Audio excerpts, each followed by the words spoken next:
Okay, as you guys know, if you've been following my content for the last couple of weeks, I am very much on a Horus Heresy buzz right now. It is consuming my hobby time, whether it be personal, it's seeping into every aspect of my work life. I'm trying to make as much content and videos for it as possible because there seems to be a lot of people out there who are very engaging with the third edition. There's obviously a lot of hate and a lot of negativity out there as well, and I'm not trying to dismiss that, but as a person who didn't really participate in first edition or second edition, it doesn't really affect me, so I'm just trying to stay positive and stay in the now and just enjoy third edition for what it is. With that in mind, obviously today's release is, or yesterday's release was, a whole bunch of more Horus Heresy stuff. It's all the individual releases of the Saturnine, and I was kind of racking my brain as to what I should do for content for that, and I decided to just go with something that's a little bit more for me. So I'm going to be painting up the most bad behind-it person that exists in the Horus Heresy, and that is of course Sigismund, first captain of the Imperial Fists, the finest legion to ever grace the galaxies. I've had this model since it got first released, and I'm using it in my first game of Horus Heresy, so I decided why not kill two birds with one stone, make a video building and painting it, and then I'll have my general ready for my game. So I thought that would be a really fun thing to do. So that's what I've done, and that's what I'm going to show you the process of in today's video. So without further ado, let's dive in, let's get Sigismund painted. And this is the glorious Sigismund miniature. I've owned this guy, like I said at the beginning, since he was first released. I only actually built him, I think, when the start of second edition of Horus Heresy came out. I actually got kind of a dodgy sculpt, shocker. His head, his face was just kind of a bit awful and a bit horrible. So I ended up just swapping it out for a plastic bald Space Marine head, which I think suited him, and it works a treat. This is his scenic base. He's obviously destroyed an enemy tank or is striding across the battlefield of war-torn Terra. And of course, that's of course kind of straight up tanks and battle stuff. So it's very cool. I'm going to decide to paint that up as Iron Warriors. Now, originally in this video, I do have all the footage of me like working on the base and doing that in, but when like at the final cut of that, the video is almost twice as long as this because of the base. So I decided to cut it all out. I might make it a Patreon exclusive bit, send that video over for them guys maybe. I'm not 100% sure. It's too long for a normal video just to do the base, so unfortunately that isn't going to make it into this video. We're going to just focus entirely on the Sigismund miniature himself. So after he was constructed, he was sprayed black, and then he was sprayed Wraithbone. I didn't want to go crazy with the cut. I didn't like overspray him a lot because I didn't want to kind of gunk up any details or anything like that. So the first step that I did is I went in with some more Wraithbone paint, but this time off of a wet palette, and then I repainted over all of his armor panels that are going to be yellow with that Wraithbone to get a nice, even, smooth coat for the kind of contrast and stuff later on. And with that done and fully dry, we could then move over and start applying yellow to this glorious miniature. And for this, I'm going to use Imperial Fist Contrast. It's a beautiful way to start painting these guys up. It's how I'm painting up my entire kind of legion for the Horus Heresy, and it's a very quick and easy way to get started with these models. And as you can see, it does go on a treat. Now, there is a difference between painting plastic miniatures and painting resin miniatures when it comes to applying contrast. Because contrast or resin miniatures are kind of porous, a very rough surface, it means that the contrast grips to it actually very, very well. But it can cause random pooling on like flatter panels and stuff like that. So you do need to control it a little bit more. Make sure you don't get any of that weird pooling if you're going to be leaving it kind of unlayered, which is what I'm going to be doing. After that, we move over to Skeleton Horde, and we're going to apply this over across his beautiful tabard that runs down the front and back of his armor panel. So obviously quite a lot of detail on top of this. There's like red trim going down the side and big beautiful black Templar Cross across the front. But for now, we're just going to get that Skeleton Horde as a nice base coat for the cloth. From here, we're going to go for Blood Angel's red contrast. Now, there's a couple of different kind of details that are going to be done in this. So obviously, the handle of the black sword is going in red. And you will notice that I end up doing the pommel and crossguard in red as well. That's just because it's a great base coat for gold, which we'll be doing those bits later on. Now, the other details is like around the edge of his tabard is kind of red. And then there might be one or two other details across the model. I pulled up some nice images online to try and find out where all the red was supposed to go in this guy and just kind of copied along. The Black Templar was then brought in very carefully. I blocked in the first off the Templar Cross in the center. Now the reason I say carefully, like obviously this is like a black coat going on top of Skeleton Horde. So if you kind of miss the Templar Cross, if you go over the top of it, it's going to be kind of annoying to fix. We can fix it later on, obviously with the layering stage, but it's best to be as neat as you possibly can here. Now this isn't by any means the only black parts of this miniature. The blade of the black sword is going to go in black as well. And then, of course, we have obviously his shoulder trim and the big Templar Fist symbol on his shoulder pad. That's all going to go black as well. It just acts as a great base coat for any of those like metallics and stuff that we'll put on after. Okay, and after that black contrast is fully dried, we then go in with our lead belcher and start blocking in any of the other metallic details. So it may be kind of difficult to see what I'm doing here, but he actually has got quite detailed and embossed armor. There's the kind of Imperial eagle head on his shin. That's like the kind of Unification Wars style symbol one with the lightning coming off the side. So the lightning bit on the side is silver. The actual eagle's head is gold. He has some filigree across his armor panel as well, which need to be gold. The chain holding the black sword onto his wrist, a custom that he learned from the gladiatorial pits of the World Eaters, learned from Karn. He liked that style, so he adopted it. And of course, that got carried on to when he founded the Black Templars and created that entire chapter. So, pretty cool.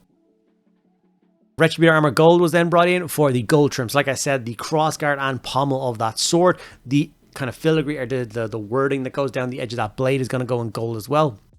And then he's got obviously a couple of trinkets and stuff hanging off him as well. Like I said, if you can find a nice big image of him online, you know, Sigismund miniature into Google Images, pull up some nice reference material, it kind of helps to find all the different areas.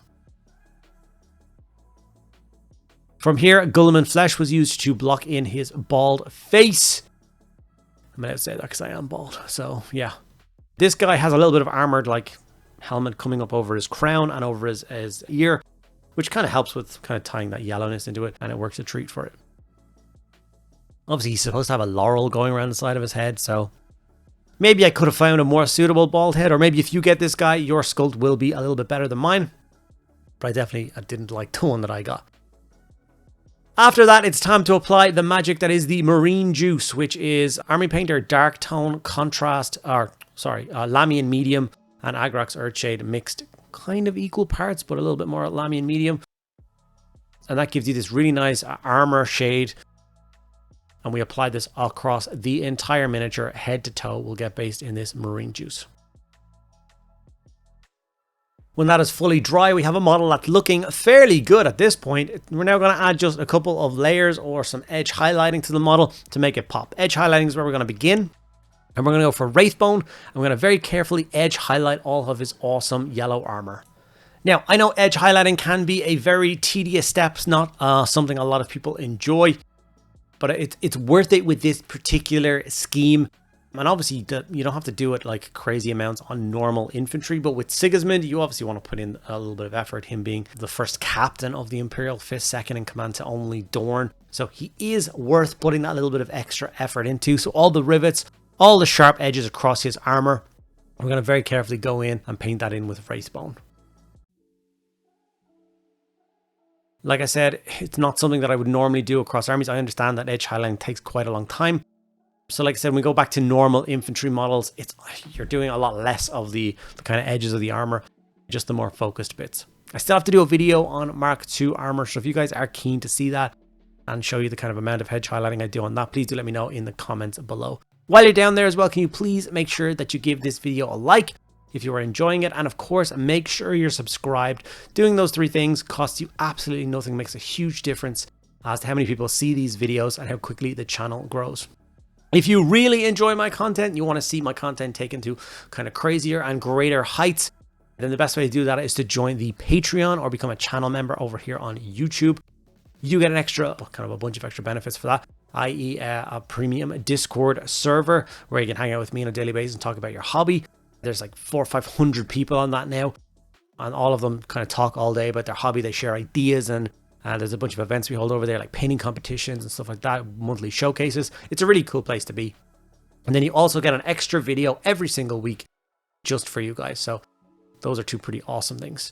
Now, also, if you want to buy yourself some new models and you want to save yourself some money, I've got some affiliate links down below. If you're in Ireland, we will leave the Underworld Gaming link down below. If you're in the United Kingdom, we will leave our Element Games link down below. And if you're anywhere else in Europe, we will leave the My Hobby Place link down below. Both of those places, all those three of those places give you kind of 10 to 20% off certain things on their website, and a nice little kickback will come to the channel. So if you want to save yourself some money on your toys, which is never a bad thing, then please do check those out. Okay, all that faff is out of the way. We can now go back to painting Sigismund. We are kind of closing in on the end of this awesome miniature now. You saw that we layered up the awesome tabard. We've put a little bit of work into the black. We're now working through those kind of red edges. So we're going to go for Evil, Sun Scarlet, and then Wild Rider Red across those bits, just to make them pop a little bit. This guy is obviously, like I said, the first captain. So he has a whole host of guys maintaining his armor, artificers and everything. So he's going to be pretty resplendent, especially when he's serving on Terra and stuff like that. He's got to look his best. All the other legions are going to be visiting. His kind of equipment and stuff needs to be in pretty good order. Honestly, I was very intimidated to paint this guy for all these years. That's why he was kind of sat there in resin. He is my absolute favorite Space Marine of all time. Imperial Fists being my favorite Space Marine chapter / Legion of all time, and this guy being the coolest one of those. It feels really good to see him finally come together and start looking really nice in my hand. I get really excited at this point in the painting project. Can't wait to see him on his cool scenic base. And then I actually managed to get him deployed in his first ever game today. And he did absolutely incredibly. That guy cut down swaths of enemy infantry and then won a couple of challenges as well. So he is awesome. Moving on to Lead Belcher to touch up all of those metallic bits. That goes for all the gold and all the silver bits across this model. You can also edge highlight the black sword a little bit with that. And then his awesome like shoulder pads, which are trimmed in black. That black area now, we're just going to highlight a little bit with that silver. The Imperial Fist symbol, a little bit of silver there as well. Just adds to the aesthetic that it's kind of like black metallic.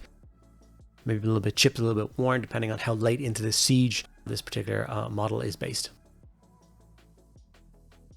Now, like I said, I didn't get to show you guys all of me doing the base, but I will show you adding the weathering powder to it, some dark, rich reds, and then obviously some black weathering powder as well around the bits of the tank where it's kind of blown open and destroyed. Obviously, it's been hit by some fairly gnarly firepower. You can see that I just wear gloves. I have this like cardboard box lid, which is covered in, it's just awful, but that's how I apply pigment. After all the pigment is in place, I give it a quick spray of Minotaur varnish to seal it in and hold all that pigment in place. And with that, we have our finished Sigismund ready to be glued onto his base. So I just very carefully pop him off the stand that I had him lightly super glued to, clean off his feet, and glue him into position on his final base. This is the base he will actually play games on. This is how he is pushed around a tabletop and ends up engaging with and killing all of the enemy because he is just that awesome. Like I said a minute ago, I'm actually super pleased with how he turned out. I'm very proud of myself with this guy.